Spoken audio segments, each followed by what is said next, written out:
Voilà, mesdames, messieurs, bonjour à toutes et à tous. C'est un plaisir de vous retrouver ce matin pour la troisième leçon du cours de cette année qui est consacrée, je vous le rappelle, à la bonne représentation en droit international. Nous arrivons à mi-parcours. Le cours d'aujourd'hui est, je vous l'ai dit, la troisième leçon sur 6. Alors la leçon d'aujourd'hui est intitulée « La représentation internationale publique des peuples » à l'instar des États, des régions et des villes. Après vous avoir présenté le passé et le présent du droit commun de la représentation internationale dans ma première leçon, et après avoir établi, je l'espère, le besoin de réforme démocratique de ce régime dans ma deuxième leçon et avoir identifié ce que la représentation démocratique peut et doit signifier en théorie démocratique et en droit international, je vous propose aujourd'hui de traiter du premier de 3 volets consacrés au système de représentation internationale multiple. Et nous commençons par le volet le plus important, comme je l'expliquerai, celui de la représentation publique. Alors, pour mémoire, c'est sur la base des critères de légitimité et de représentativité démocratique que nous avons identifiés la semaine dernière que nous allons pouvoir, dans les 3 prochaines leçons, dont la première est aujourd'hui, évaluer les forces et faiblesses des institutions publiques et organisations privées, en nombre, qui sont en position aujourd'hui d'assurer la représentation démocratique des peuples en droit international contemporain, et de proposer, si nécessaire, et on verra que c'est nécessaire, des réformes pour renforcer la représentativité démocratique de chacune d'entre elles. Et nous allons le faire, je viens de vous le dire, en 3 volets. Le premier ce matin, en examinant la représentation par des institutions publiques comme les États, les villes ou les régions. Le deuxième, la semaine prochaine, en nous tournant de manière complémentaire vers la représentation par les organisations de la société civile internationale, notamment les ONG, mais on verra que ce ne sont pas les seules organisations présentes. Et enfin, dans un 3e volet, nous aborderons dans 15 jours, de manière beaucoup plus englobante, la représentation dans, à travers et par les organisations internationales. Alors, fort de cette évaluation démocratique que nous allons faire en 3 volets, il s'agira d'explorer à chaque fois comment organiser un véritable système de représentation internationale multiple en lieu et place de la pluralité actuellement désorganisée et profondément inégalitaire de représentants qui règnent en droit international, mais sans pour autant viser, je l'ai dit à plusieurs reprises et je le répète, une représentation internationale unitaire qui serait bien sûr idéale, mais irréalisable. Vous vous souvenez peut-être que ce système de représentation internationale multiple doit nous permettre de réagir à la sous-représentation des peuples qui caractérise l'ordre institutionnel international actuel, où les États ont le monopole de iure de la représentation, sans pourtant être forcément suffisamment représentatifs d'un point de vue démocratique. Le système, une fois complet, visera à compléter cette représentation démocratique par les États en tenant compte des forces et des faiblesses démocratiques des autres institutions publiques et organisations privées qui sont déjà impliquées de facto, comme je vous le montrerai, en tant que participantes à différents titres dans l'élaboration du droit international. Mais la représentation publique, et notamment étatique, dont nous allons parler ce matin, doit demeurer le pivot de ce système. Et c'est donc avec elle, et pour cette raison, que nous commençons notre exploration du système ce matin. Alors je procéderai en 3 temps, comme vous le voyez à l'écran. Premièrement, je vous présenterai les forces et les faiblesses de la représentation démocratique internationale par les États. Que nous dit le droit sur cette représentation démocratique par les États et comment pouvons-nous le critiquer? Deuxièmement, j'expliquerai comment les villes, comme d'autres collectivités territoriales instituées publiquement, qui participent désormais, comme je vous l'indiquerai, aux procédures et organisations internationales, peuvent, dans certains cas et à certaines limites, compléter la représentation publique des mêmes peuples et des mêmes citoyens. Et enfin, dans un 3e temps, je me tournerai vers les moyens d'articuler la représentation internationale concurrente par ces différentes institutions publiques en un véritable système de représentation internationale multiple, de manière à en sécuriser la légitimité démocratique, avec toutes les questions que cela pose, notamment pour la souveraineté en droit international. Donc vous verrez que nous terminerons avec un thème assez coriace. Alors, notez que même si j'ai prévu de consacrer une leçon entière à la représentation par les organisations internationales dans 15 jours, il me faut déjà un peu en traiter ce matin. En fait, les organisations internationales sont un petit peu partout dans les leçons de ce cours. En effet, les organisations internationales, comme vous allez le comprendre, ne se limitent pas à représenter, ce qu'on peut appeler la représentation par les organisations internationales. Mais elles permettent aussi la représentation internationale en leur sein par d'autres institutions publiques, dont leurs États membres, et d'autres institutions publiques encore et organisations privées. C'est ce qu'on peut appeler la représentation dans les organisations internationales. Mais on peut même observer, et ce sera très précieux pour nous, que les organisations internationales permettent aussi d'organiser la représentation internationale, de l'orchestrer en quelque sorte. Et c'est ce qu'on appellera la représentation à travers les organisations internationales. Donc, vu le rôle central des organisations internationales dans la représentation dans les organisations et à travers les organisations, il me faut en parler déjà un petit peu ce matin, comme vous le verrez. Alors, un dernier avertissement méthodologique avant de commencer. Je vous l'ai déjà fait, mais il faut le faire à chaque fois. Parce que cette leçon réagit au déficit de la représentation démocratique internationale par les États, puis par les villes, comme nous le verrons aujourd'hui, en faisant des propositions de réforme de l'intérieur du système, il faut s'attendre à ce que certaines de ces propositions souffrent elles-mêmes de déficit démocratique. C'est le prix à payer en théorie démocratique normative non idéale, et je suis prête à l'accepter et je l'espère que vous aussi. Alors je commence avec mon premier point, la représentation démocratique internationale par les États. Il faut planter le décor pour pouvoir ensuite le critiquer et le compléter. Alors, sur le principe, et comme je vous l'ai expliqué la semaine dernière, les États et leurs organes, tels qu'ils sont aujourd'hui institués par le droit international public contemporain, sont les institutions les plus à même, en l'état de l'ordre institutionnel international et en l'absence d'une institution publique mondiale unique, capable d'instituer un seul peuple mondial, d'assurer la représentation des citoyens et des peuples dans les procédures et organisations internationales, y compris d'un point de vue démocratique. Et ce pour deux raisons. D'une part, sur le plan interne, les États correspondent à des peuples institués par le droit public dans le monde entier, puis réinstitués par le droit international public. C'est ce qui ressort par exemple clairement de l'article 1 de la Charte des Nations Unies de 1945 et de la garantie, vous le voyez, du droit à l'autodétermination politique des peuples et de l'association entre ces peuples et les États. Sur le plan de l'organisation interne des États par le droit international public, les États sont aussi, on le voit, les principales institutions capables de remplir les conditions de fait de l'égalité politique. Et ces conditions sont notamment le partage d'enjeux égaux et interdépendants, les États sont les seuls à présenter cette qualité-là, et la capacité de gouvernement effectif.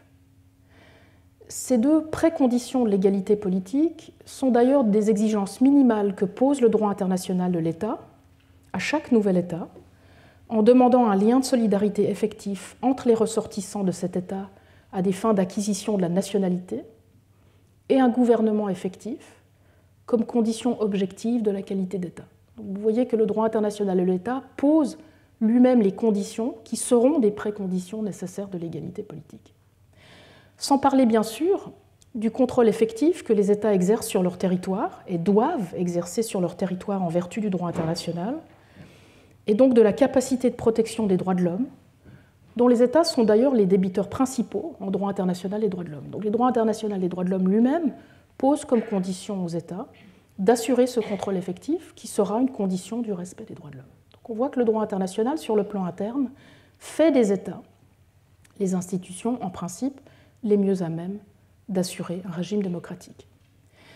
Mais d'autre part, sur le plan externe, maintenant, l'égalité souveraine des États, qui est garantie par le droit international, aussi dans la Charte des Nations Unies depuis 1945, à l'article 2, paragraphe 1, cette égalité souveraine des États qui est garantie par le droit international est historiquement et conceptuellement liée à la garantie par le droit international de l'égalité non seulement des peuples, mais aussi des hommes et des femmes au sein de ces peuples.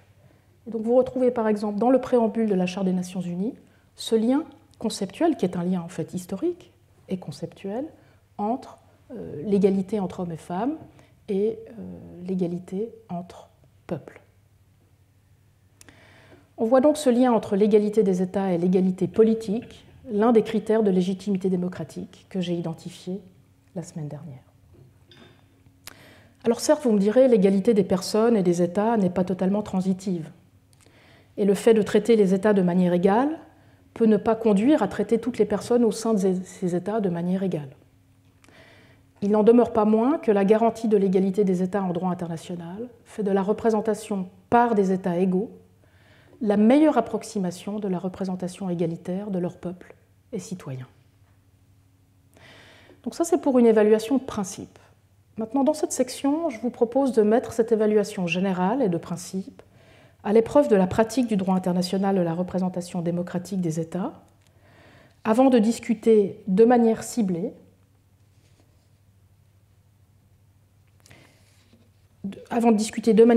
des déficits démocratiques du point de vue des critères de légitimité démocratique que j'ai identifiés la semaine dernière, et avant de vous faire ensuite quelques propositions de correctifs pour remédier à ces déficits. Donc voici les trois parties de cette première section de la leçon. Alors je commence avec mon premier point, le droit international de la représentation démocratique des États. Que nous dit-il ? Comme je l'ai expliqué dans la toute première leçon du cours, et en raison de l'influence conjointe du ius commune médiéval de la représentation privée, vous vous rappelez peut-être de cela, du caractère anthropomorphique du droit international classique et des analogies de droit privé qui ont mené au développement de la personnalité juridique des États, le droit international de la représentation est avant tout un droit de la représentation des États, plutôt qu'un droit de la représentation par les États. Les représentants y sont traités comme des représentants des États tout court. Il n'y est pas question, ou très peu, des États eux-mêmes comme représentants, ou alors uniquement comme représentants d'autres États dans le cadre de la représentation conventionnelle sur le modèle du mandat dont je vous ai parlé dans la première leçon. La plupart du temps, dès lors, les représentants des États ne sont pas abordés aussi comme des représentants des peuples et citoyens de ces États en droit international. Et pourtant, ce sont les mêmes représentants, ou plus exactement les mêmes organes représentatifs qui sont en cause sur le plan interne et externe. Par exemple, le même gouvernement ou le même chef d'État. Toutefois, par le jeu de la personnification de l'État en droit international, l'institution internationale de l'État est artificiellement séparée de ceux qu'elle institue, son peuple et ses citoyens. Et la même chose vaut pour sa souveraineté, qui se trouve séparée juridiquement de la souveraineté populaire correspondante et rattachée artificiellement au gouvernement. Et on verra que ça crée beaucoup de difficultés. Alors, c'est le cas tant, pour reprendre les catégories que j'avais identifiées dans la première leçon, en droit international de la représentation organique des États, qu'en droit international de la représentation institutionnelle des États par les organisations internationales. Alors, dans ce qui suit, je prendrai ces deux catégories de représentation des États, la représentation organique et la représentation institutionnelle dans les organisations internationales, pour essayer de vous montrer ce qu'on peut néanmoins grappiller de représentativité démocratique à l'intérieur de ces deux catégories. Donc je distinguerai entre la représentation directe des États en droit international et la représentation indirecte de ces États au sein des organisations internationales, pour examiner à chaque fois le rôle qui joue ou qui pourrait jouer la représentativité démocratique de ces États. Alors, je commence avec la représentation directe des États en droit international. En principe, nous le savons, en fait c'est intuitif, c'est au droit public interne qu'il revient de désigner quel organe de l'État peut représenter l'État sur le plan international. On parle d'ailleurs à cet égard de représentation organique spéciale en droit international. En effet, pour des raisons évidentes, tous les organes de l'État, même s'ils peuvent engager sa responsabilité par imputation, selon le droit international de la responsabilité, ne sont pas pour autant dotés de la compétence de le représenter sur le plan international. En l'absence de désignation d'un représentant spécial par le droit public interne de l'État, c'est le droit international de la représentation qui va prendre sa place. Le droit international de la représentation, ici organique, fondé sur la pratique majoritaire des États en la matière, reconnaît par défaut qu'une triade de personnes peuvent représenter un État ou une organisation internationale sur le plan international. Son chef d'État, son chef de gouvernement ou encore son ministre des Affaires étrangères. C'est ce qu'on appelle parfois, par opposition à la représentation spéciale, le régime de représentation dite générale ou par défaut. L'État, par défaut, est donc représenté internationalement par les membres de son exécutif ou de son gouvernement, outre bien sûr la représentation diplomatique qui est permanente et qui fonctionne en arrière-fond. Alors on en trouve une très belle confirmation à l'article 7 de la Convention de Vienne sur le droit des traités de 1969, où l'article commence par identifier la possibilité pour un État de donner les pleins pouvoirs appropriés, ce sera la représentation spéciale, et en l'absence de pleins pouvoirs, seront considérés comme représentants par défaut, vous le voyez au premier rang, cette triade d'exécutifs, le chef d'État, chef de gouvernement ou le ministre des Affaires étrangères. Aucune condition supplémentaire particulière de représentativité des organes exécutifs ou gouvernementaux nationaux n'est posée par le droit international pour que ces membres du gouvernement national puissent engager leur État internationalement. Y compris, et c'est important, il n'existe aucune exigence de droit international de respecter le droit public interne, y compris le droit national de la représentation démocratique, comme l'élection démocratique du gouvernement, par exemple, ou l'approbation parlementaire ou populaire de sa politique internationale. Donc même si le droit public interne venait à l'exiger, le droit international ne relaie pas cette exigence. D'ailleurs, la violation du droit interne, y compris du droit interne concernant la représentativité démocratique, ne peut pas être invoquée pour invalider un traité conclu, pour le reste, valablement, selon les règles du droit international. Et c'est ce qui est prévu, noir sur blanc, par l'article 27 de la Convention de Vienne sur le droit des traités, à nouveau dans le domaine du droit des traités. Alors vous remarquez que la règle de l'article 27 prévoit une exception qui se trouve à l'article 46.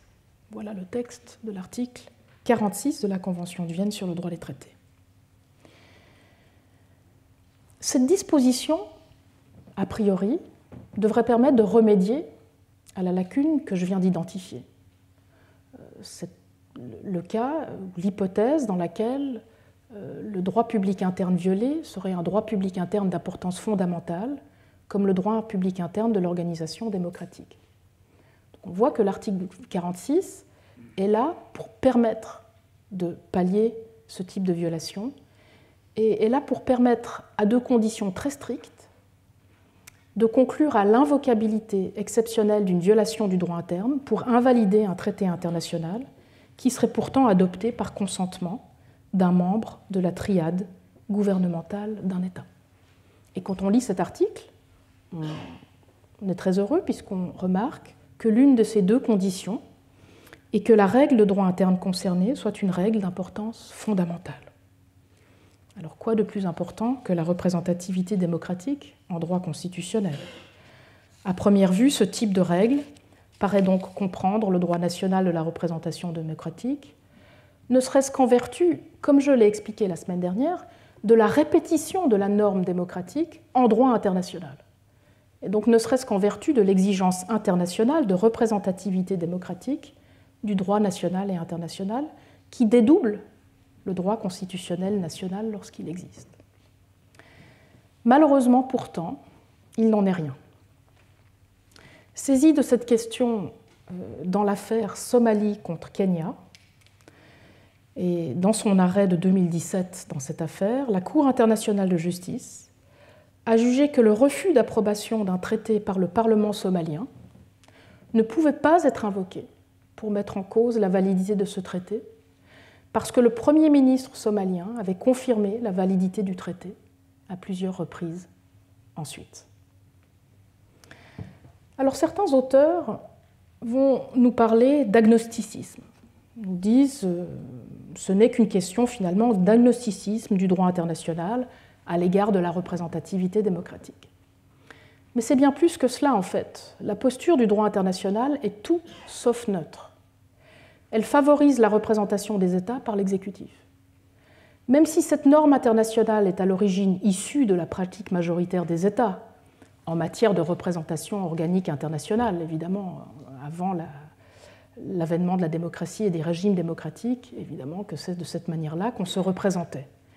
Donc même si cette norme internationale est à l'origine issue de la pratique majoritaire des États en la matière, elle tend aujourd'hui à uniformiser cette pratique en retour, en encourageant les États à recourir à la solution de la représentation gouvernementale par défaut. Cette solution bloque, ou du moins ralentit le développement d'une pratique inverse des États. Elle freine le développement d'une coutume d'exigence de représentativité démocratique de nos représentants internationaux.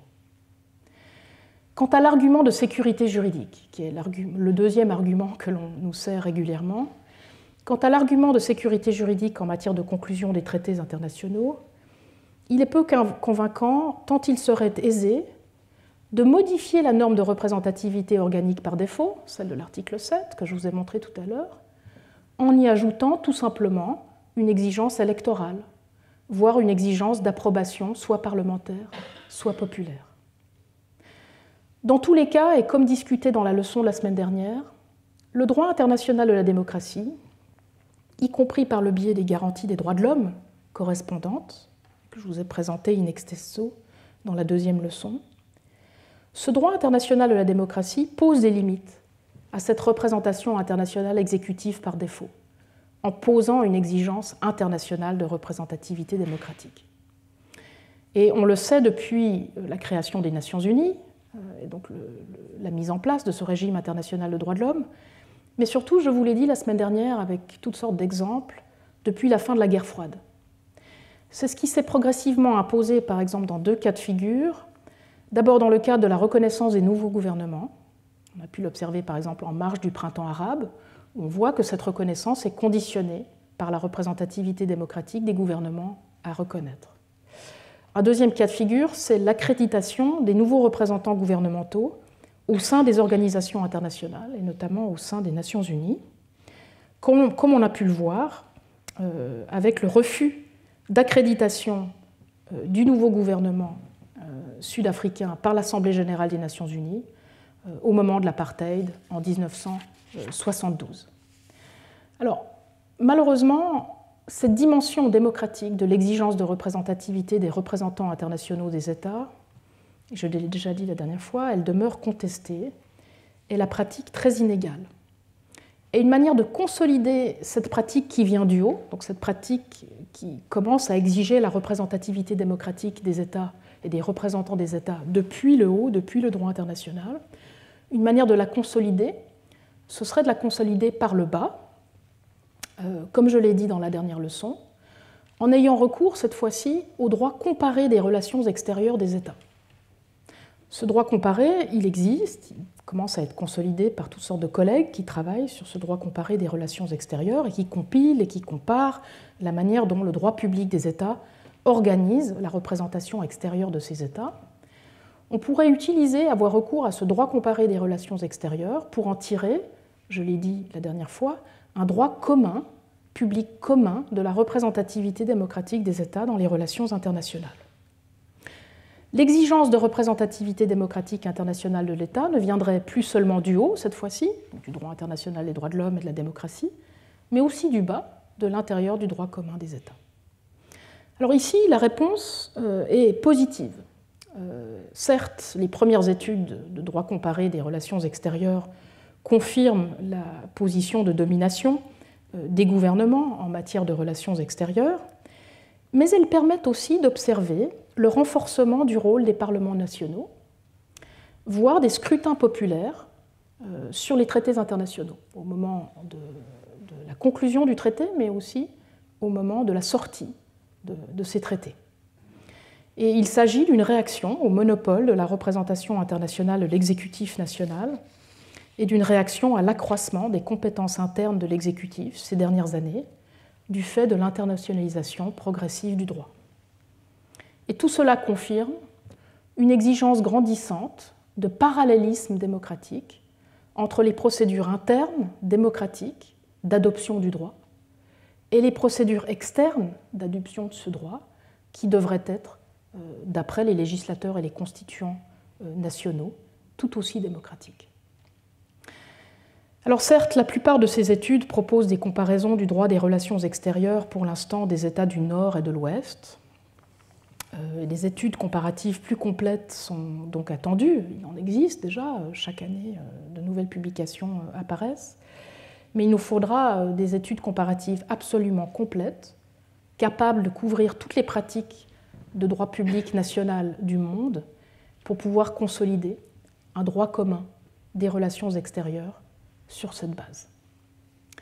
Donc voilà sur ce qu'on peut dire de l'exigence de représentativité démocratique en matière de représentation directe des États en droit international. Je vous ai promis de vous parler aussi des exigences de représentativité démocratique des représentants des États qui émanent du droit de la représentation indirecte de ces États au sein des organisations internationales. Parce que là, on a un petit peu plus de matière. Parce que les organisations internationales représentent des États qui demeurent souverains, je vous l'avais expliqué dans la première leçon, ces États deviennent membres de ces organisations. Ils ne s'effacent pas complètement de la surface institutionnelle. Et parce qu'ils sont membres des organisations, ils deviennent membres aussi des organes de leurs organisations. Les organes qu'on appelle les organes interétatiques, mais aussi parfois intergouvernementaux, ça veut tout dire. En soi, la représentativité de l'organe qui est choisi par l'État membre pour le représenter au sein des organes interétatiques de l'organisation internationale relève à nouveau de son droit public interne.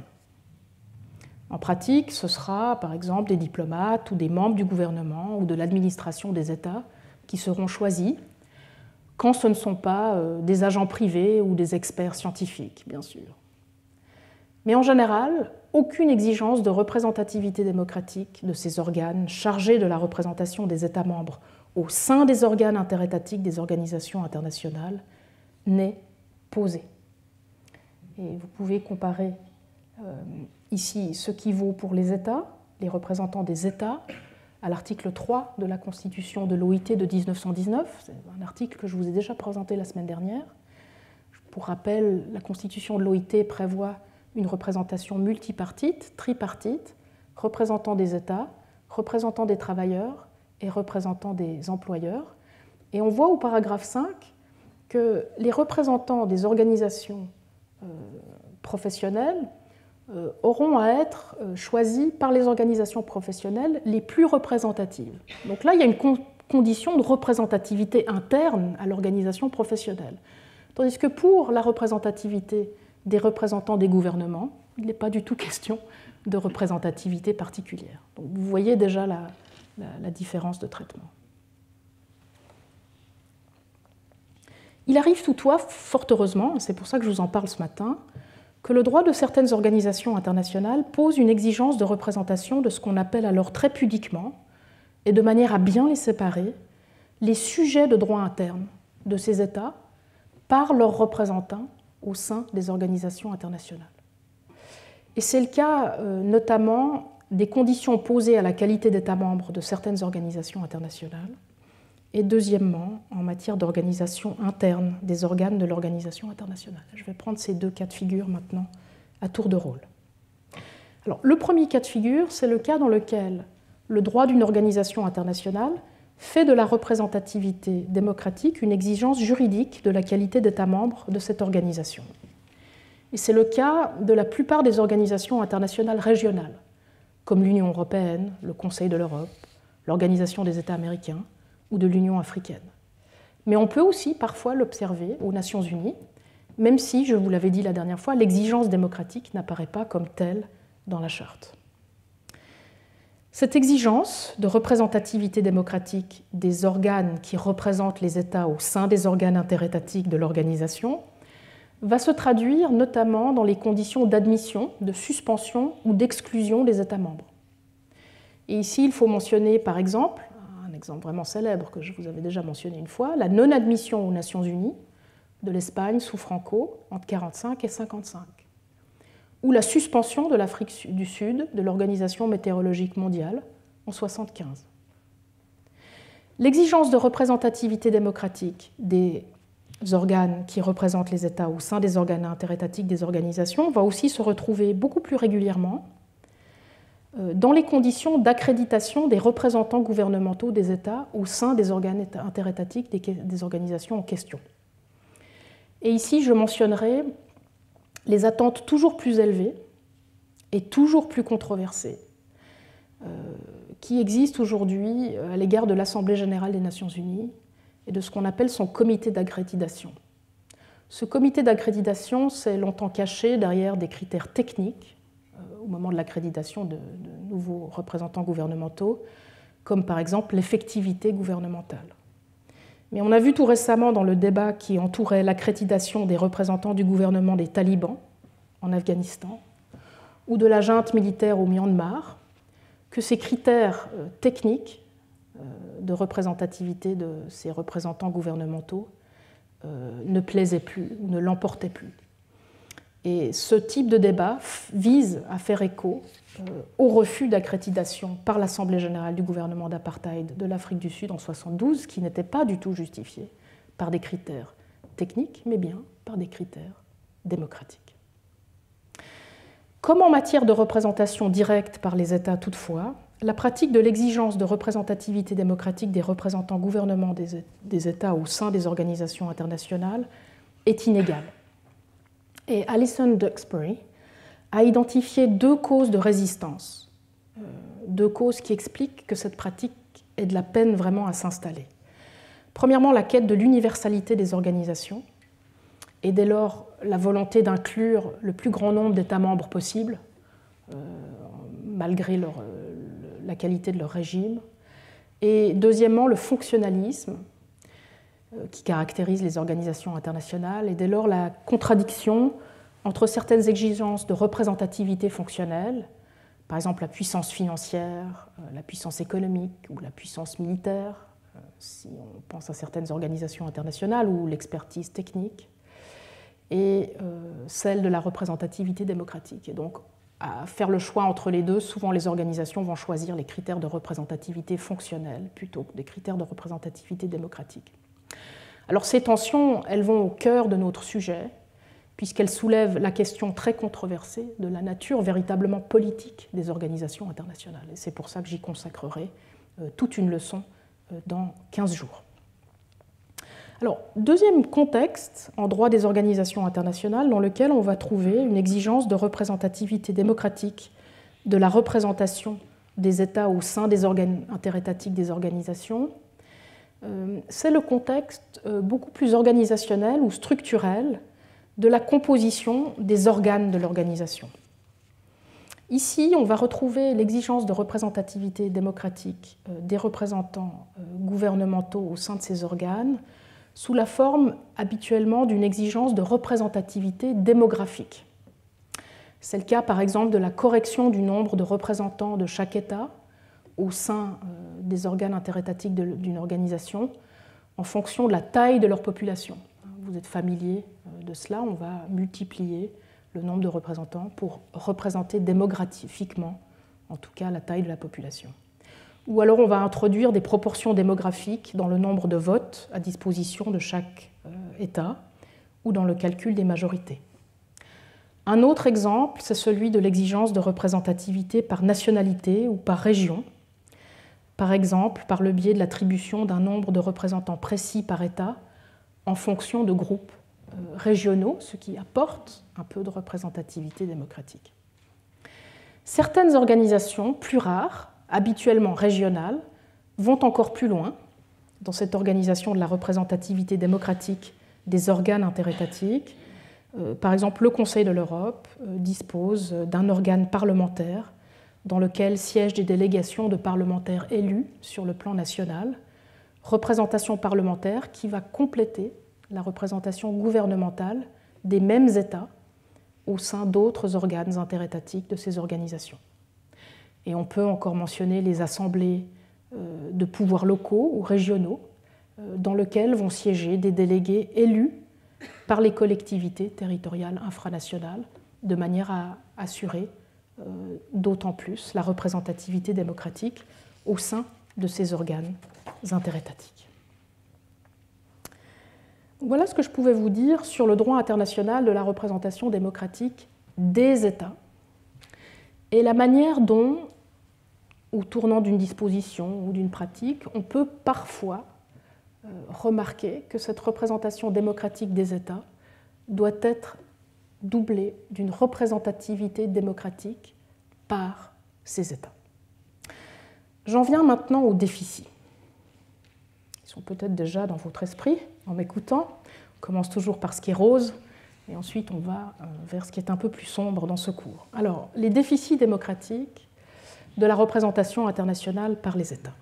Même s'il faut saluer le renforcement des exigences de représentativité démocratique des représentants des États en droit international de la représentation, donc tout ce que je vous ai montré à l'instant, on ne peut pas encore considérer que cette représentation internationale par les États soit suffisante du point de vue des critères de légitimité et de représentativité démocratique que j'ai identifiés la semaine dernière. On peut regrouper les différentes sources de préoccupation au sujet de cette représentativité démocratique internationale en deux groupes de déficits qui vont correspondre à 2 des 4 critères de légitimité démocratique que j'ai identifiés la semaine dernière. Vous vous rappelez, les 4 critères, c'était le contrôle populaire effectif ultime, l'égalité politique, la contestabilité délibérative et la protection des droits de l'homme. Donc, je vais prendre seulement ici les 2 premiers critères et donc regrouper les déficits sous ces 2 premiers critères. Je commence avec le premier, le manque de contrôle populaire effectif ultime. Il existe ici au moins 4, il y en a beaucoup d'autres certainement, et c'est très bien. Si vous en trouvez d'autres, c'est une bonne chose, mais il y en a, il me semble, au moins 4 sources principales de déficit démocratique de cette représentation internationale au regard du critère du contrôle populaire effectif ultime. L'existence de peuples sans État, la persistance d'États non démocratiques, la responsabilité démocratique limitée des gouvernements des États et la déformalisation des procédures et organisations internationales. Alors le premier, l'existence de peuples sans État.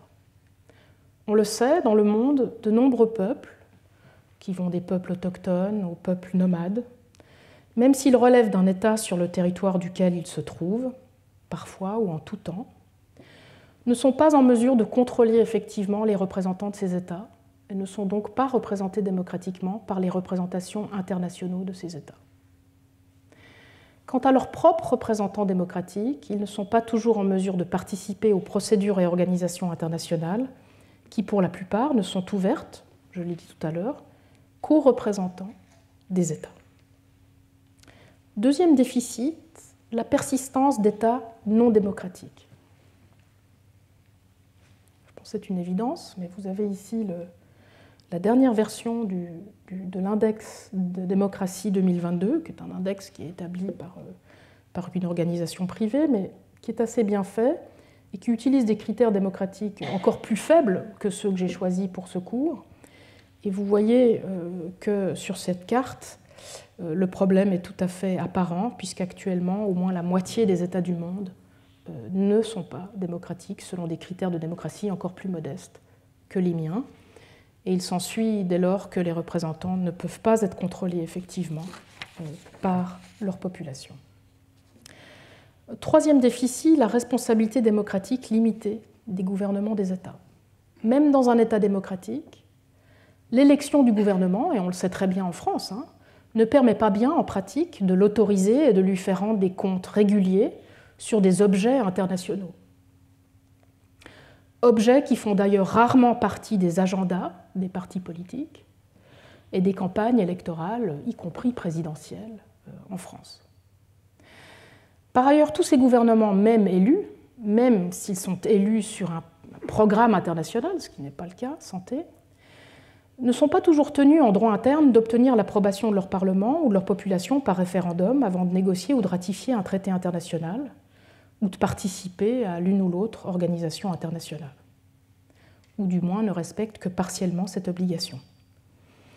Et c'est bien sûr d'autant plus le cas lorsque la représentation internationale de cet État est assurée par les diplomates, ou comme de plus en plus souvent au sein des organisations internationales, comme j'aurai l'occasion de vous l'expliquer par le menu dans 2 semaines, par des experts privés ou des experts techniques. 4e déficit, la déformalisation des procédures et organisations internationales. Aujourd'hui, comme j'ai eu l'occasion de l'expliquer longuement dans mon cours de l'an dernier, les normes internationales sont de plus en plus souvent adoptées dans le cadre de procédures et d'organisations internationales dites informelles ou souples. L'existence de ces procédures et organisations informelles ou souples rend la participation des États en leur sein très difficile, et donc le contrôle populaire que peuvent exercer les populations sur leur gouvernement au sein de ces procédures dites souples ou informelles devient extrêmement aléatoire. Santé. C'est le cas, par exemple, des procédures d'adoption de droit souple ou des organisations internationales souples dont la composition est hybride, public-privé, et où les procédures de décision sont très peu transparentes. Donc voilà pour mes 4 premiers déficits. Sous le critère des inégalités politiques, maintenant, et deuxièmement, il existe au moins 5 autres des sources de déficit démocratique de la représentation internationale par les États qu'il convient d'aborder cette fois au regard du 2e principe démocratique, celui de l'égalité politique. Donc j'en ai 5, les disproportions démographiques, le déséquilibre de pouvoir informel entre les États, le problème des minorités permanentes, la répartition inégale des perspectives et les procédures et organisations internationales inégalitaires. Premièrement, les disproportions démographiques. Je pense que c'est le plus simple à comprendre. Le droit égal de représentation internationale des États, par exemple, un État un siège, un État un vote ou un État une voix, ne permet pas toujours de protéger l'égalité politique des citoyens, car ce droit égal de représentation n'est pas proportionnel à la composition démographique de ces États, ce qui privilégie évidemment les populations des petits États. Deuxièmement, le déséquilibre du pouvoir informel entre États. Même lorsque l'égalité formelle entre États est assurée dans les procédures et organisations internationales, les disparités de pouvoir, donc leurs inégalités matérielles, économiques, militaires, techniques, ne vont évidemment pas disparaître. Et elles vont permettre souvent aux États les plus puissants, on le sait, d'imposer leur point de vue dans les négociations. Troisièmement, l'existence de minorités permanentes. L'égalité des États, représentée dans les procédures et organisations internationales, ne permet pas en soi de protéger contre l'instauration de majorités et minorités permanentes d'États sur certains sujets. Par exemple, l'exigence d'unanimité des États, qui découle parfois de leur égalité, permet à ces États d'exercer un veto, ce qui revient à créer une règle de la minorité. A l'inverse, l'introduction du principe de majorité au sein de certaines procédures et organisations internationales, considérée comme un progrès, puisque ça nous sort de la règle de la minorité, risque, elle aussi, de créer des inégalités, puisqu'elle risque de créer des blocs d'États en minorité permanente. Quatrièmement, la répartition inégale des perspectives. La répartition inégale des perspectives, c'est-à-dire par conséquent des proportions de majorité ou de minorité de la population au sein de chaque État sur un sujet donné, mène à une distorsion de ces majorités et minorités une fois qu'elle est traduite et réduite uniquement en nombre d'États, même si ces États sont égaux internationalement. Ce problème de la répartition inégale des perspectives, c'est un problème qui émerge dans tout système de prise de décision à 2 niveaux. Enfin, et cinquièmement, les procédures et organisations internationales inégalitaires. De nombreuses organisations internationales ne respectent pas l'égalité formelle des États, aujourd'hui, et sans que ce soit d'ailleurs à des fins de correction du manque de représentativité démocratique. C'est le cas de nombreuses organisations internationales qui consacrent juridiquement les inégalités matérielles entre leurs États membres en attribuant davantage de sièges ou de poids au vote des États les plus puissants militairement, Conseil de sécurité des Nations Unies, ou les plus puissants économiquement, comme au sein du Conseil général de l'Organisation mondiale du commerce ou au sein du Fonds monétaire international. Il faut aussi mentionner l'ouverture de nombreuses procédures internationales à d'autres participants, issus notamment du secteur privé ou des organisations de la société civile. Cette ouverture, en apparence intéressante sur le plan démocratique, parce que plus participative et plus délibérative, j'en parlerai la prochaine fois, se fait pourtant souvent au prix de l'égalité des représentants étatiques, dont ce ne sont pas, par exemple, les entreprises, ou dont ce ne sont pas, par exemple, les philanthropes. Pensez, par exemple, à l'accroissement du pouvoir des États-Unis au sein de l'Organisation mondiale de la santé, du fait de l'influence grandissante de la fondation Bill et Melinda Gates sur certaines décisions de l'organisation. Donc le renforcement du pouvoir d'un État par le renforcement du pouvoir des acteurs privés sur lesquels il a un contrôle. Alors que faire ? Je vais vous présenter maintenant quelques correctifs de cette représentation internationale par les États. Je vais vous présenter des correctifs qui concernent uniquement les États. Parce qu'à ce stade de l'argument, je ne vous parle encore que de la représentation internationale par les États. Dans la deuxième partie de la leçon, je vais vous montrer comment articuler cette représentation publique par les États avec celle que peuvent nous offrir d'autres institutions publiques, de manière à compenser et corriger encore mieux les déficits que je viens de vous présenter. Alors je reprendrai à nouveau les deux déficits pour vous présenter quelques correctifs.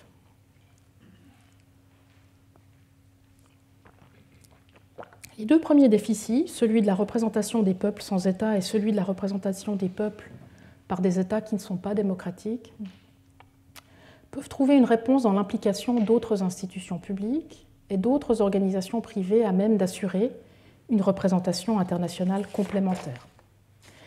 Il peut s'agir des villes, on va le voir dans quelques instants, mais surtout des organisations de société civile. Pensez par exemple aux organisations qui représentent les peuples autochtones, qui pourraient ici tout à fait aisément compléter et corriger l'absence de représentation par les États. Quant au troisième déficit lié au contrôle populaire effectif ultime, c'est-à-dire la responsabilité démocratique limitée des gouvernements des États, je l'ai dit tout à l'heure, c'est au sein d'un futur droit commun des relations extérieures qu'on pourrait chercher à le régler. Le jour où on disposera véritablement d'un droit international comparé suffisant en matière de relations extérieures, nous pourrons consolider, identifier de ce droit comparé des traits convergents et petit à petit encourager un droit commun du bas des relations extérieures dans lequel on pourrait identifier une exigence d'obligation d'approbation parlementaire ou populaire des mandats internationaux de négocier ou de ratifier des États. Alors, vous connaissez mon origine suisse, donc je ne peux pas résister. C'est un cours assez marqué par la Suisse aujourd'hui, vous le verrez tout à l'heure. Pas seulement l'image par laquelle j'ai illustré le programme de cette année. Ça n'est pas tant que je pense que la Suisse puisse être en mission pour sauver le monde, mais je pense qu'il y a dans la Constitution suisse des éléments qui pourraient vous intéresser ici en France. On remarque par exemple que l'Assemblée fédérale suisse, donc le Parlement suisse, peut approuver les traités internationaux. Et on remarque aussi que le peuple suisse doit être consulté de manière obligatoire au moment d'une adhésion à une organisation de sécurité collective ou à des communautés supranationales, ou encore si 50 000 citoyens suisses ayant le droit de vote le demandent, nous aurons le droit, et le gouvernement doit nous soumettre les traités internationaux qui, vous le voyez à l'écran, ont les caractéristiques suivantes. Donc on voit qu'on a dans toutes sortes de poches de droit national des modalités dont on pourrait s'inspirer. Quant au quatrième déficit, celui de la déformalisation des procédures et organisations internationales chargées d'adopter du droit international, il est important d'œuvrer à leur réinstitution publique en droit international. Ces procédures et organisations doivent en effet être au service d'une plus grande légitimité du droit qu'elles adoptent, et non l'inverse. Elles doivent être organisées de manière à pouvoir faire entendre la voix des peuples qu'elles obligent in fine et pouvoir permettre à ces peuples de contrôler effectivement ceux qui les y représentent. Passons maintenant aux correctifs, aux inégalités politiques. Et de nouveau, je reprends les différents déficits que je vous ai mentionnés tout à l'heure. Pour contrebalancer le premier déficit, celui des disproportions démographiques, Une solution serait de généraliser, en matière de nombre de sièges et de votes, les exigences de représentation proportionnelle de la population réelle des États, voire des systèmes de majorité qualifiée ou de double majorité, basés sur la population et que l'on connaît déjà dans certaines procédures et organisations internationales. Donc ces solutions, elles existent, mais elles demandent véritablement à être généralisées, et ce serait une très bonne chose. Deuxième déficit, le déséquilibre des pouvoirs entre les États. Ici, ce déficit pourrait être créé par la création de coalitions fortes, d'États moins puissants, comme on l'a vu par exemple en marge de la crise sanitaire sur les vaccins, qui pourraient être en mesure de contrebalancer le pouvoir de négociation des États plus puissants. Mais il faut aussi, je le crains, et c'est nécessaire, travailler sur la source même de ce déséquilibre de pouvoir, c'est-à-dire sur la pauvreté et la redistribution des ressources. L'introduction systématique et partout dans le monde d'institutions de regroupement régional des États pourrait, elle aussi, permettre de déjouer l'impérialisme de certaines puissances régionales, mais au niveau régional. Troisième correctif, le correctif du problème des minorités permanentes. On pourrait s'inspirer de pratiques démocratiques nationales où des problèmes similaires se posent autour de la question de la tyrannie de la majorité et introduire des correctifs qu'on appelle des correctifs consociationnels, par exemple des correctifs de représentativité régionale.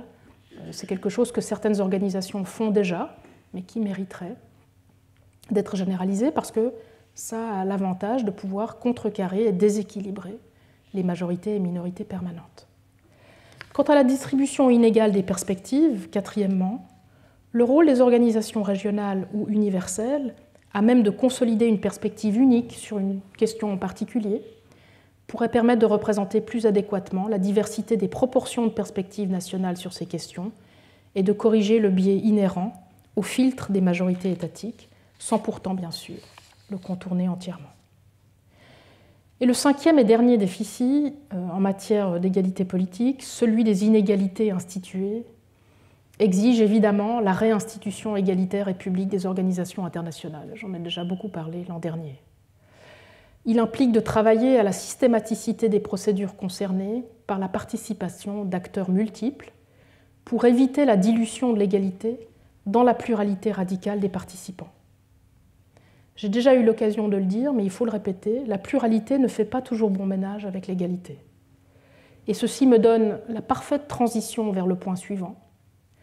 La nécessité, pour corriger véritablement le manque de représentativité démocratique de la représentation internationale par les États, la nécessité de travailler non pas seulement sur des correctifs individuels, comme je viens de le faire, mais de compléter cette représentation avec celle que peuvent assurer d'autres institutions publiques, dont, en première place, les villes. Alors j'en viens maintenant à mon deuxième point, cette enveloppe publique complémentaire des villes.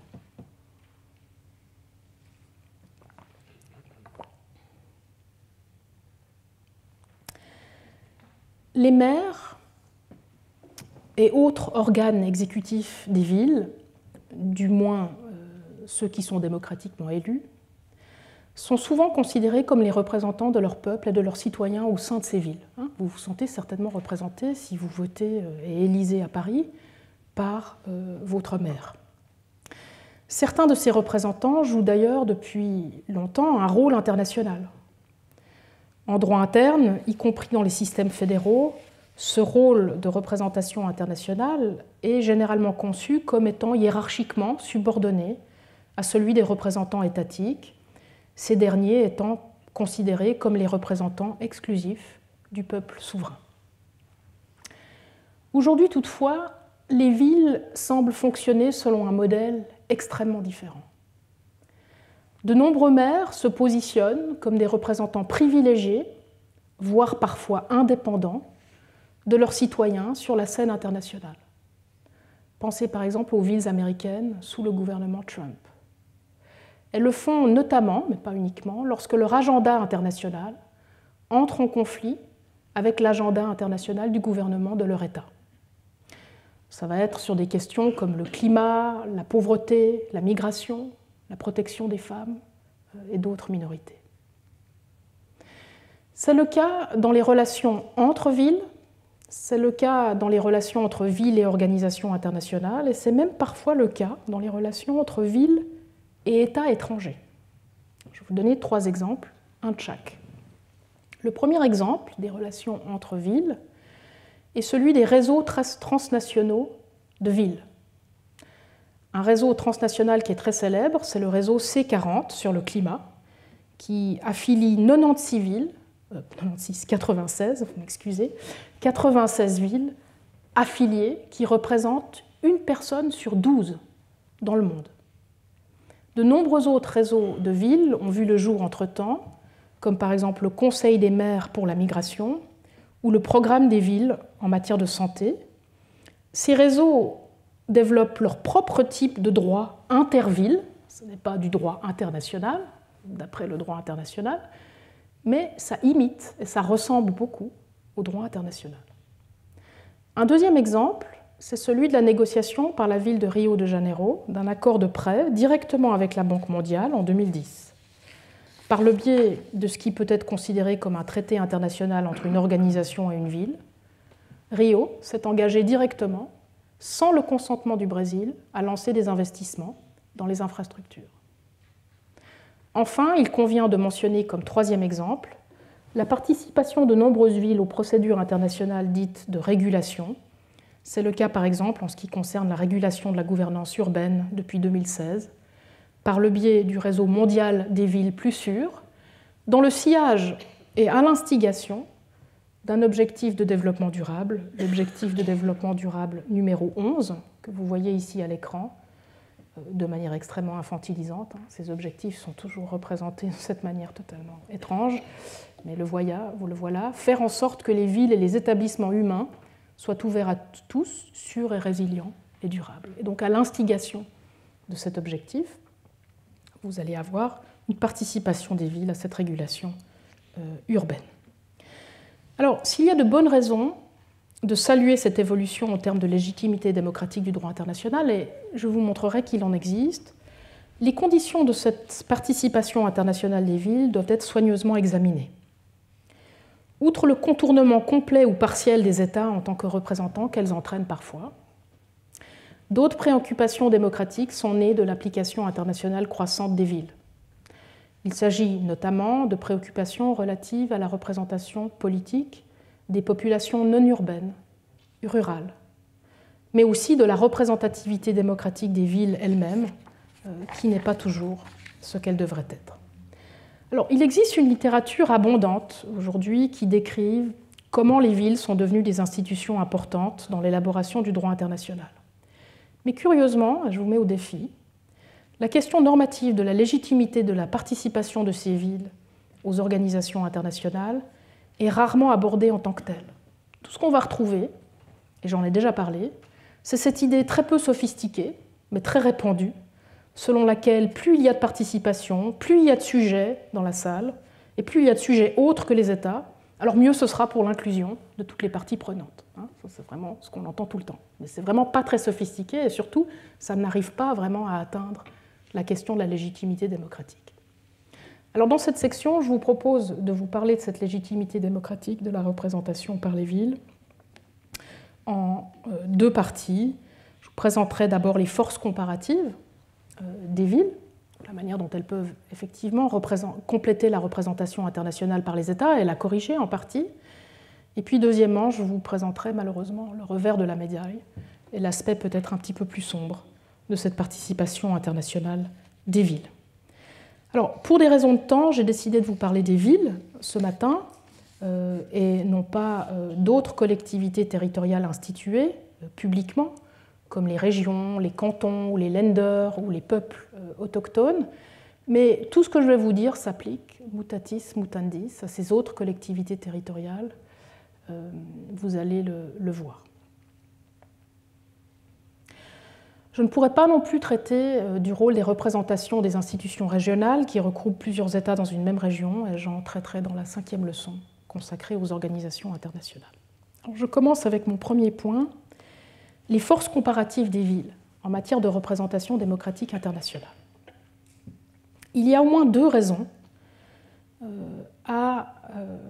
de se réjouir en fait, de cette participation croissante des villes à la production du droit international. La première tient aux caractéristiques de représentativité électorale et donc d'autorisation et de contrôle que les villes partagent avec les États, notamment si on les compare à d'autres institutions publiques qui ne sont pas élues ou en tout cas qui ne sont pas contrôlées suffisamment en droit international.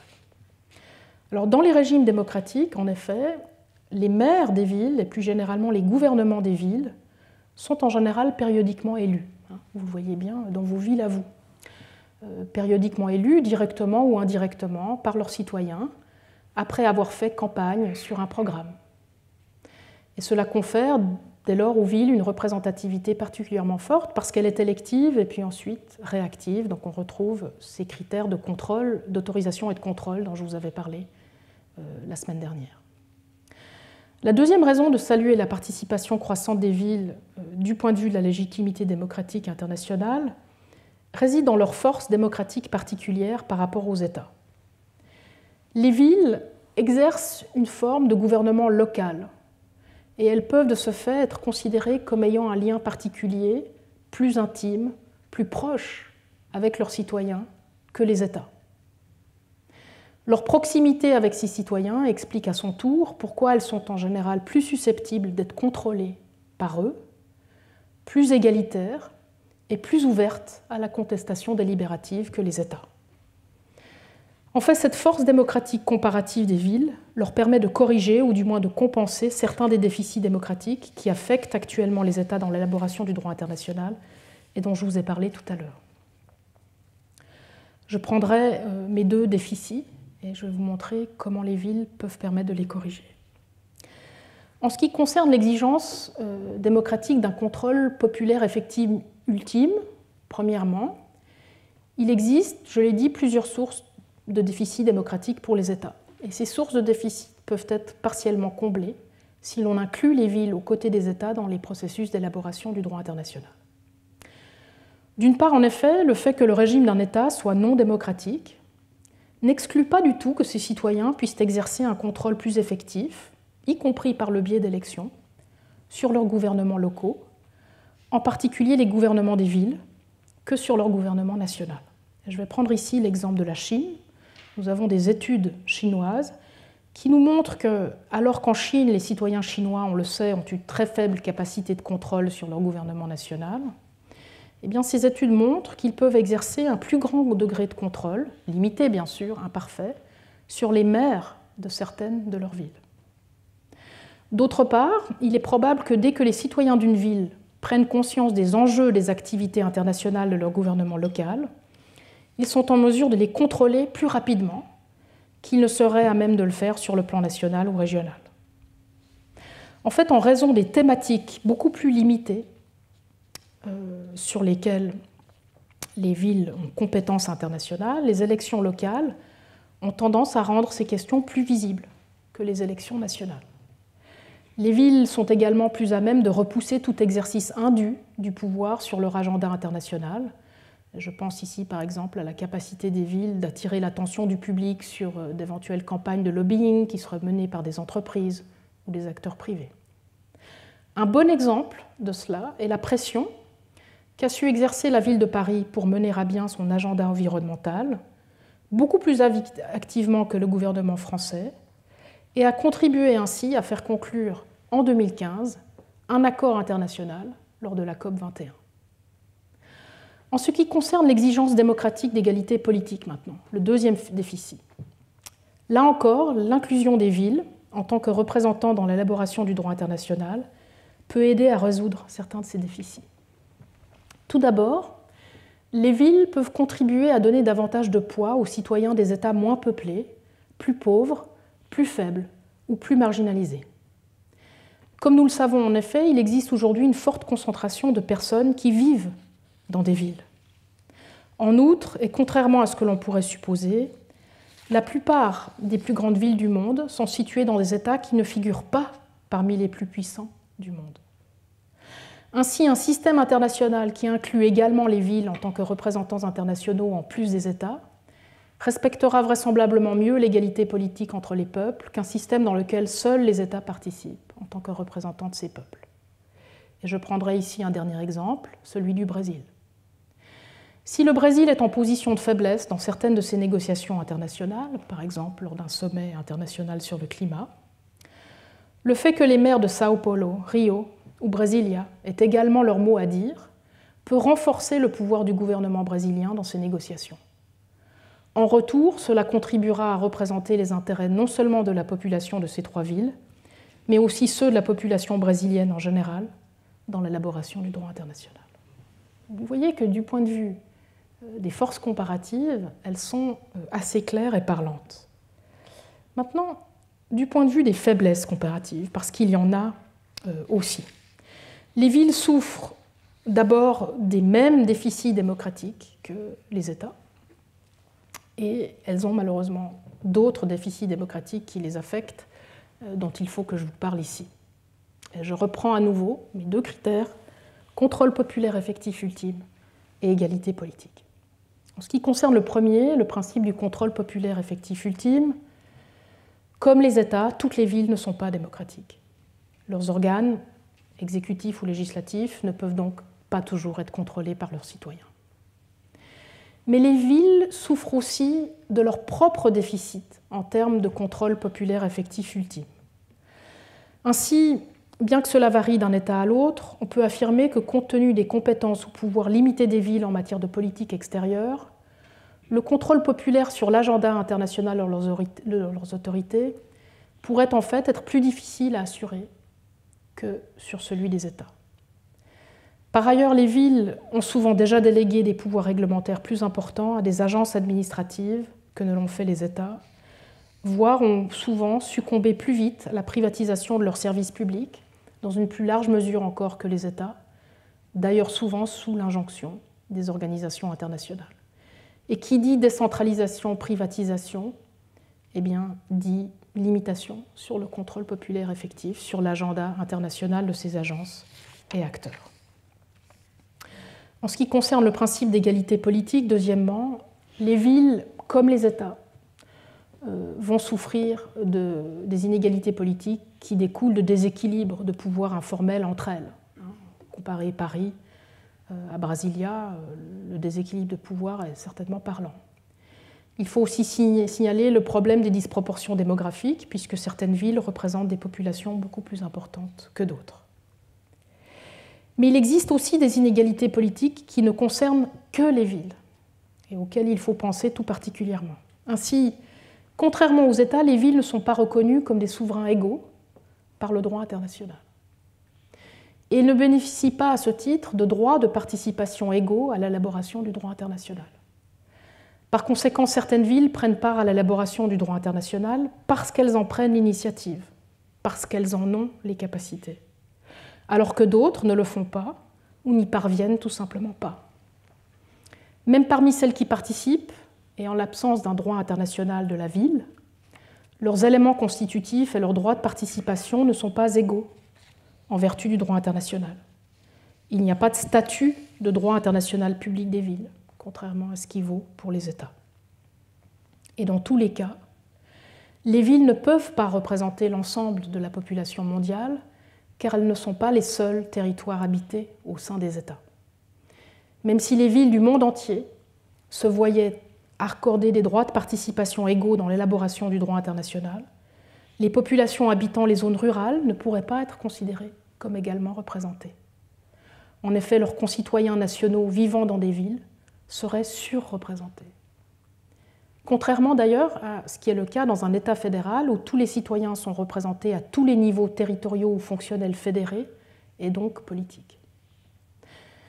En somme, s'il est vrai que les villes ont la capacité d'apporter des réponses plus efficaces à de nombreux défis mondiaux urgents, en raison de leur proximité avec leurs citoyens, et je vous rappelle des questions comme le climat, la pauvreté, la migration, où les villes se profilent clairement avec de grands résultats, il est essentiel d'assurer qu'elles le fassent de manière plus légitime qu'elles ne l'ont fait jusqu'à présent.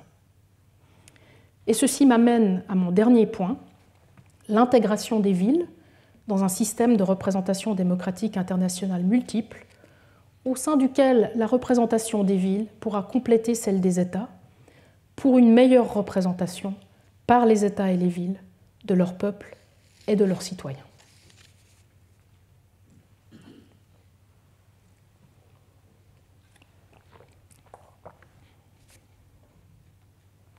Alors la prochaine question, celle dont j'aimerais traiter dans cette dernière partie, c'est de savoir comment organiser la complémentarité entre les multiples et différentes institutions publiques impliquées dans le processus de décision internationaux, États, villes, collectivités territoriales, peuples autochtones, de manière à préserver néanmoins l'égalité des personnes et des peuples représentés et de manière à assurer la légitimité démocratique de ces décisions. Je vais procéder en 2 étapes. D'abord, je vais vous parler de l'articulation entre institutions publiques au sein du système de représentation publique internationale multiple, avant, dans une 2e étape, de franchir un pas supplémentaire dans l'argument et de proposer un argument pour la souveraineté internationale multiple de ces institutions publiques. Je vous avais promis qu'aujourd'hui, nous ne terminerions pas en nous amusant, mais nous terminerions sur quelque chose d'assez complexe, mais de tout à fait fascinant et, je l'espère, très porteur. Alors je commence avec mon premier point, l'articulation de la représentation publique internationale multiple. Selon le modèle de représentation internationale multiple que je vous ai présenté la semaine dernière, qui est un modèle, je vous le rappelle, qui veut se démarquer et du monisme et du dualisme, le système international dans son ensemble doit être considéré comme représentatif d'une manière qui transcende la représentativité de chacune de ses parties. Ce n'est qu'ainsi qu'il peut espérer surmonter les insuffisances démocratiques respectives et la sur- ou la sous-représentativité de chacune des institutions publiques qui prétendent actuellement y représenter les peuples du monde. Aborder les villes comme faisant partie d'un système de représentants internationaux implique donc d'insister sur leur complémentarité avec les autres institutions représentatives et sur l'exhaustivité de la chaîne de représentation publique. Cela signifie notamment s'assurer que les États partagent avec les villes le rôle de représentation publique de leur peuple et inversement, qu'ils ne soient pas entièrement contournés par les villes dans ce rôle, parce que c'est ce qu'on peut observer certaines fois. À cet égard, il convient de féliciter certaines organisations internationales d'avoir exigé de leurs États membres qu'ils partagent certains de leurs pouvoirs en matière de politique extérieure avec leurs villes, voire certaines organisations internationales qui ont associé directement les villes à leurs délibérations et à leurs procédures normatives. Je vous ai parlé tout à l'heure des Nations Unies et notamment de l'agence UN Habitat. À l'avenir, certaines organisations internationales pourraient même envisager d'inclure les villes non pas uniquement en tant que membres associés ou observateurs, mais comme membres à part entière, comme elles avaient d'ailleurs l'habitude de le faire encore au début du XXe siècle, ou du moins de créer un organe de représentation particulière, à l'instar des congrès ou comités des régions, ou d'en renforcer les pouvoirs de codécision. Je reviendrai sur l'organisation de la représentation publique internationale multiple au travers du grand orchestrateur qui est l'organisation internationale dans la 5e leçon, parce que c'est là vraiment que je pourrais vous expliquer comment cette organisation pourrait fonctionner. Mais pour le reste, à ce stade, ce qu'il est important de souligner, c'est que la manière d'organiser cette complémentarité dépendra beaucoup du contexte, et notamment de la question à trancher en droit international et du cadre procédural et institutionnel dans lequel elle doit trancher. Ainsi, le type d'institution publique et d'organisation privée à associer puis à articuler à des fins de représentation au sein de procédures ou d'organisations internationales qui traitent de questions de travail et qui impliquent les syndicats et les employeurs, d'énergie, qui impliquent les producteurs d'énergie, ou de santé, qui impliquent les patients, les soignants et les organisations de patients et de soignants, ne seront ni les mêmes, ni situés dans les mêmes rapports de hiérarchie. Alors bien sûr, on peut être déçu de cette contextualité, de mon insistance sur le contexte. Et on peut critiquer la complexité d'un tel système de représentation internationale multiple qui doit être adapté au contexte. Il est d'ailleurs assez fréquent aujourd'hui de lire des critiques de la complexité de ce type de proposition démocratique non idéale. En réponse, je soulignerai tout simplement combien la situation actuelle est d'ores et déjà complexe et inégalitaire. Rétablir un peu d'égalité politique en contexte, et plus généralement de légitimité politique, serait non seulement désirable, mais guère plus complexe que d'entretenir le status quo. Sans compter que les propositions de réforme idéales qui sont proposées par certains peuvent bien sûr de prime abord paraître moins complexes, mais se font, rappelons-nous, au prix de la diversité des formes de représentation internationale contemporaine, diversité qui permet précisément de protéger contre la concentration du pouvoir et dès lors contre la domination. En parlant d'égalité dans la complexité, l'articulation au sein du système de représentation internationale multiple que je vous propose est fondée, je l'ai dit la semaine dernière, sur le principe de la priorité de la représentation publique et notamment de celle des États. C'est celle qui garantit l'égalité politique. C'est en effet la représentation égalitaire par les États qui permet de protéger au plus près l'égalité de leur peuple et de leurs citoyens. Mais il n'en demeure pas moins que les droits des autres institutions représentatives publiques d'un même type, comme par exemple les droits de représentation entre villes, devraient être égaux entre eux au sein du système. Alors à ce stade, certains d'entre vous feront peut-être un lien entre l'argument que je défends ici et une approche confédérale de la représentation internationale. Ce lien n'est pas du tout nécessaire conceptuellement. Comme on le sait, le lien entre démocratie et fédéralisme n'est pas nécessaire conceptuellement. Mais il peut tout à fait être fait. Un droit confédéral commun pourrait être développé sur la base du droit des relations extérieures des États fédéraux, qui organise les relations extérieures conjointes de l'État fédéral et des États fédérés, comme c'est le cas en droit suisse ou en droit allemand.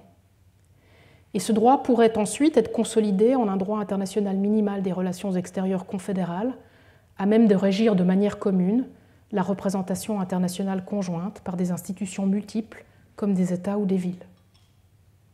Si l'idée d'un tel droit commun des relations extérieures confédérales faisait son chemin, il n'est pas nécessaire, je le rappelle à mon argument, mais si vous souhaitez le faire, vous pouvez le faire, si l'idée d'un tel droit commun de relations extérieures confédérales devait faire son chemin, en ce qui concerne l'encadrement démocratique de la représentation internationale par les villes, le système de représentation internationale multiple lui-même pourrait être construit sur un modèle confédéral, une sorte de confédéralisme des fédéralismes nationaux, ou plutôt une sorte de confédéralisme de fédéralismes nationaux, d'abord juxtaposés, par exemple régionaux, puis éventuellement concentriques.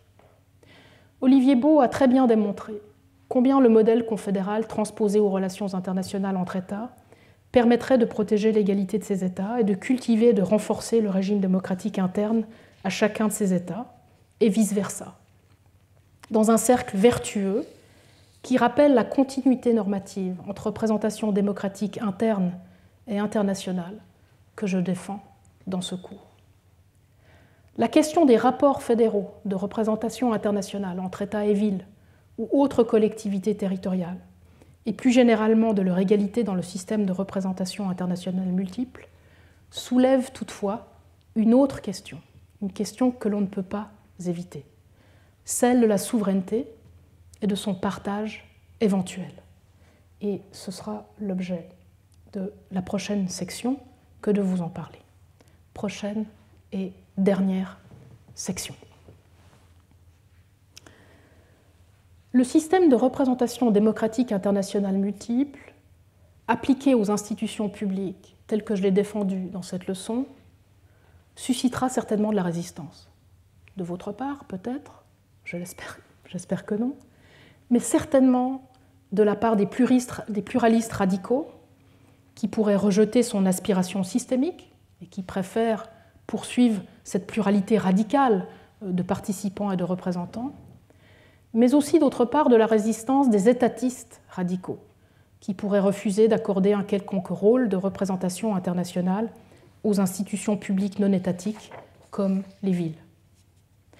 Et nous pourrions nous arrêter à ce degré de la controverse, bien sûr, avec 10 minutes d'avance et le plaisir d'aller déjeuner ensemble.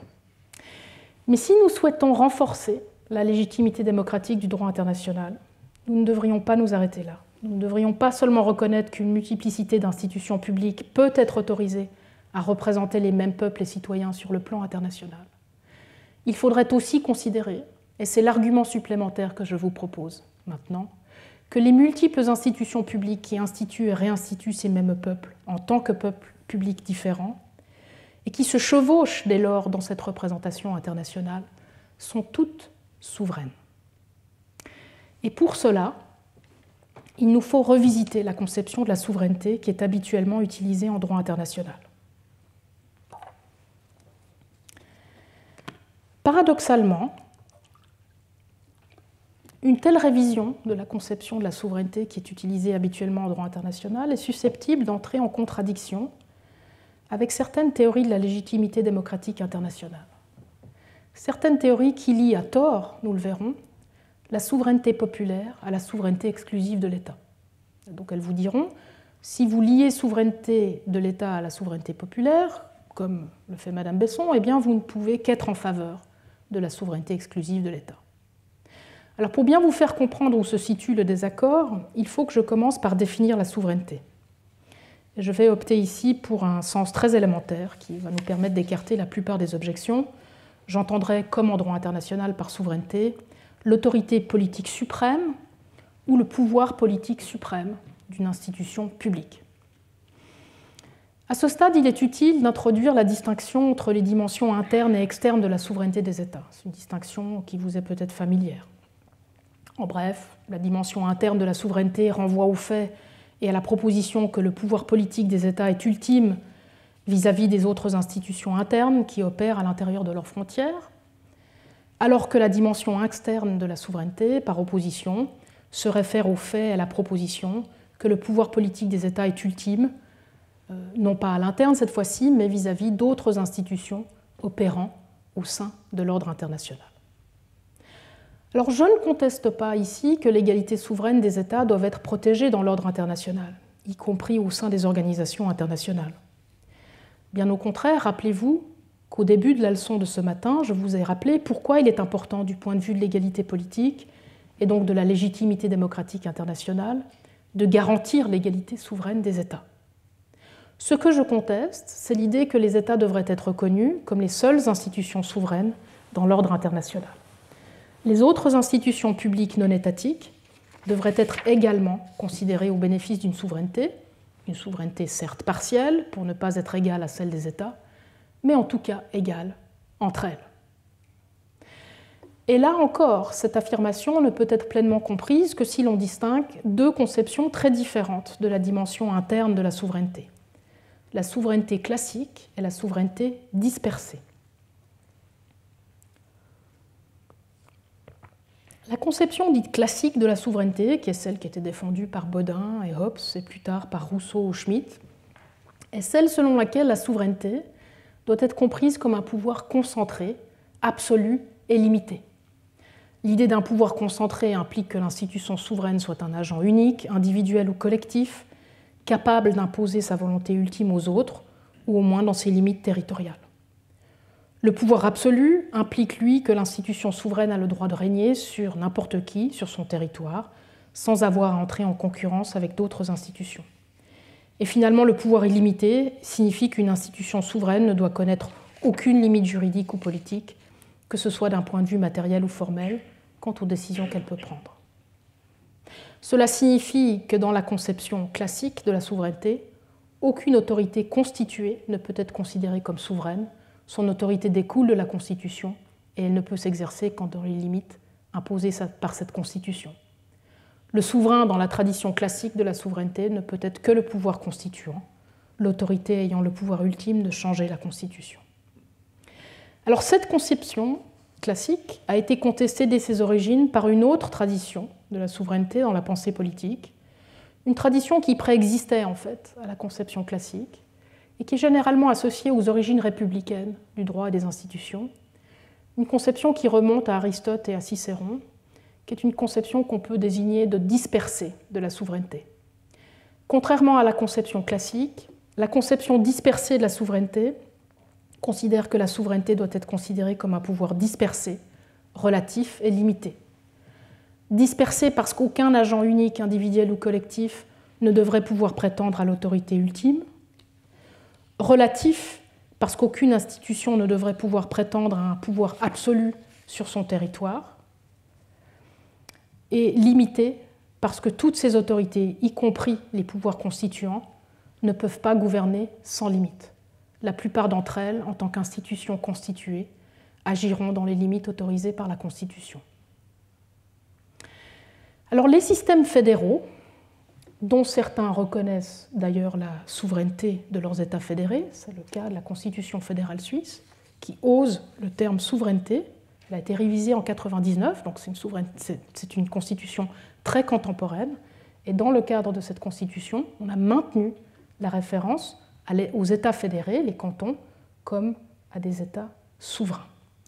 Les systèmes fédéraux, comme d'ailleurs les systèmes non fédéraux qu'on appelle les systèmes pluralistes, qui ménagent les droits d'autodétermination aux populations autochtones, prouvent bien que la souveraineté peut être dispersée, relative et limitée au niveau interne, sans que le concept de souveraineté ne perde de son sens. Il s'ensuit d'ailleurs que la justification de la conception classique de la souveraineté en tant que pouvoir concentré, absolu et illimité, que je vous ai présenté tout à l'heure, doit être considérée, pour autant qu'elle existe, comme normative, contrairement à la thèse strictement conceptuelle en faveur de la souveraineté classique qui était avancée par Bodin, Hobbes et leurs disciples. Donc la justification de la conception classique, pour autant qu'elle puisse exister, doit être une justification normative, puisque conceptuellement, vous l'avez vu, vous pouvez, dans les États fédéraux, considérer les États fédérés comme souverains. Alors voyons maintenant ce que ces deux conceptions normatives de la souveraineté, classique et dispersée, nous disent de la souveraineté externe, parce que c'est ça qui m'intéresse ce matin. En bref, la conception classique de la souveraineté de l'État en droit international implique deux choses. Premièrement, il ne devrait pas y avoir d'institution externe à l'État dotée d'un pouvoir concurrent sur les affaires internes de l'État souverain. Et deuxièmement, l'État doit pouvoir parler d'une seule voix, reconnue comme faisant autorité par les autres États dans ses relations internationales. Alors, ce principe de souveraineté externe classique de l'État, qui a été très bien théorisé par Emer de Vattel, constitue aujourd'hui l'un des principes centraux de la conception moderne du droit international. Il est resté prédominant au cours des 3 derniers siècles, même s'il a évolué dans certaines de ses associations. Et l'une de ces évolutions extrêmement importantes pour mon argument, c'est l'association qui est faite dans la Charte des Nations Unies depuis 1945 entre la souveraineté de l'État et le principe de l'autodétermination des peuples. Appelons la conception de la souveraineté étatique qui sous-tend le droit international moderne la conception exclusiviste, dans la mesure où elle considère les États comme les seules institutions souveraines dans l'ordre institutionnel international. Dans le sillage de la séparation de la personnalité internationale de l'État du peuple de l'État et de la souveraineté de l'État de la souveraineté populaire dont j'ai parlé ce matin, l'exclusivisme étatiste est censé être une conception de la dimension externe de la souveraineté uniquement. Et j'insiste sur ce point, car cette approche exclusiviste de la souveraineté externe ne semble pas peser du tout dans le débat autour des deux conceptions de la souveraineté interne que j'ai présentées précédemment. Et j'en veux pour preuve qu'alors que Bodin et Hobbes étaient partisans à la fois de la conception moderne et concentrée de la souveraineté interne et de l'exclusivisme étatiste en matière de souveraineté externe, de nombreux adeptes de la souveraineté interne dispersée, théorie républicaine par exemple, ont en fait épousé l'exclusivisme étatiste uniquement lorsqu'il s'agit de souveraineté externe. Un troisième groupe d'auteurs, auquel j'appartiens, a étendu l'idée de souveraineté dispersée de la sphère nationale à la sphère internationale. Nous abandonnons l'idée que les États sont les souverains exclusifs dans l'ordre international et reconnaissons une souveraineté partielle à d'autres institutions publiques non étatiques, telles que les organisations internationales, les régions ou les villes. Appelons cette deuxième approche de la souveraineté externe la souveraineté multiple. À ce stade, il est important de souligner que ces deux conceptions de la souveraineté externe, tant exclusive que multiple, ont en commun l'hypothèse selon laquelle il ne peut pas exister d'institution mondiale unique, dotée d'une souveraineté concentrée, absolue et illimitée. Cette institution n'existe pas, c'est un fait, il est peu probable qu'elle existe un jour, mais il ne devrait jamais y en avoir non plus pour des raisons normatives. À cet égard, les deux conceptions de la souveraineté externe, exclusiviste et multiple, partagent donc une compréhension minimalement pluraliste de la souveraineté dans l'ordre international. Cet ordre consiste en effet en un ensemble de règles juridiques minimales régissant les interactions entre une pluralité d'institutions souveraines. Ces institutions souveraines multiples sont considérées comme les co-auteurs des normes de droit international qu'elles adoptent et les co-instituteurs des organisations internationales. C'est d'ailleurs le sens qu'on peut donner au dogme de l'égalité souveraine, qui a été garanti, vous le savez aussi pour la première fois par écrit dans la Charte des Nations Unies en 1945 à l'article 2, paragraphe 1, et qui lie conceptuellement la souveraineté des États à leur égalité, et donc qui lie la souveraineté moderne, à partir de 1945, à une pluralité d'États égaux. Si la pluralité fait partie tant de la conception exclusiviste que de la conception multiple de la souveraineté, ce sur quoi les deux conceptions de la souveraineté externe divergent, en revanche, concerne le type d'institution considérée comme souveraine dans l'ordre international. Il ne peut s'agir que d'une multiplicité d'États égaux dans la conception exclusiviste, alors qu'il peut s'agir d'une multiplicité d'États et d'autres institutions publiques non étatiques dans la conception que je défends ici de la souveraineté multiple. Je l'ai dit, mon propos n'est pas de contester que les États devraient être considérés comme souverains, ni qu'ils devraient être traités comme des égaux souverains en conséquence. Je conteste simplement qu'ils doivent être les seules institutions souveraines. En effet, les raisons qui sous-tendent la pluralité des États souverains et surtout leur égalité souveraine ont évolué depuis le XVIIe siècle. Avec la réinstitution des États dans l'ordre institutionnel international de 1945, je l'ai dit, l'égalité souveraine est devenue étroitement liée à l'égalité politique tant des citoyens que des peuples. Et il n'y a plus de raison valable aujourd'hui de limiter l'autodétermination collective d'un peuple institué en public à l'institution des États.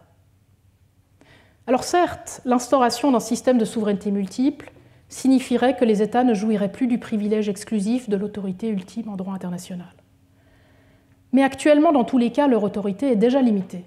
Ils ne peuvent l'exercer que dans les limites du droit international, et je l'ai dit, de l'autorité égale des autres États. Dans un système de souveraineté multiple, leur autorité serait simplement limitée un peu plus par l'autorité concurrente d'autres institutions publiques qui représentent les mêmes peuples. Dans le cas des régions infranationales et des villes, c'est très facile à imaginer. Le type de souveraineté interne partagée dont jouissent les États fédérés, dont je vous ai parlé tout à l'heure, pourrait facilement être étendu à leurs relations internationales.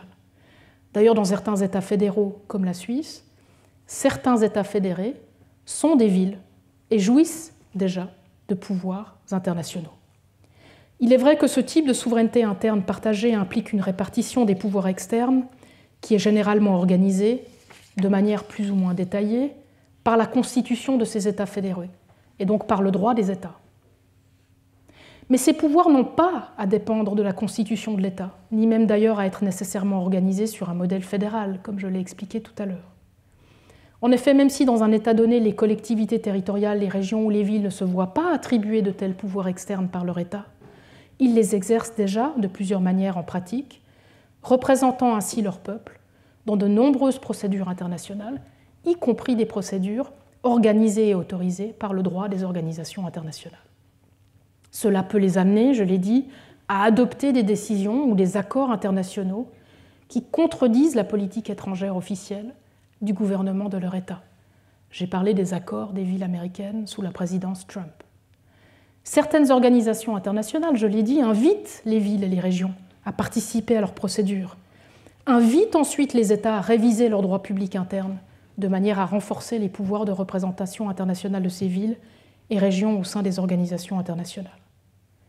Et l'on voit bien que si ce droit public de la représentation internationale multiple devait être abordé sur un modèle confédéral, ce qui est possible, mais pas nécessaire, ce devrait être sous la forme d'un droit confédéral commun, à la fois national et international, plutôt que sous l'angle d'un droit d'un État fédéral uniquement.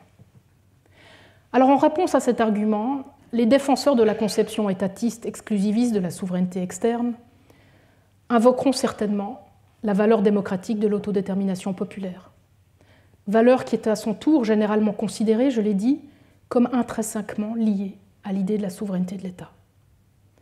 En soi, cependant, la souveraineté multiple est entièrement compatible avec la souveraineté populaire.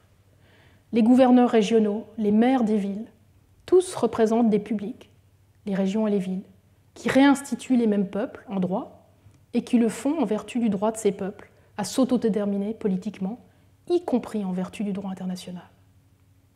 L'autonomie des publics de ces institutions infranationales doit bien sûr être compatible avec l'autonomie du public de l'État. Mais ces autonomies respectives des publics institués ne sont pas impossibles à concilier sur le plan interne comme sur le plan externe. Et je prends ici à nouveau l'exemple de la Constitution fédérale suisse, dans laquelle vous allez retrouver aux articles 54 et 56 une référence à l'importance de prendre en compte les intérêts des cantons, donc des États fédérés de la part de l'État fédéral, ou de l'État fédéral de la part des États fédérés.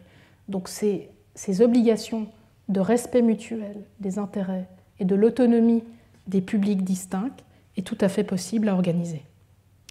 D'ailleurs, la reconnaissance d'une souveraineté interne partielle aux États fédérés, et par extension aux villes et régions, n'est en général pas perçue comme un problème pour l'autonomie des peuples des États fédéraux en droit interne, surtout dans une perspective républicaine. Au contraire, en droit interne, l'idée de la souveraineté interne en tant que pouvoir ultime dispersé, relatif et limité a été célébrée et soutenue précisément comme un moyen de réduire le risque de domination publique et d'abus d'un pouvoir centralisé.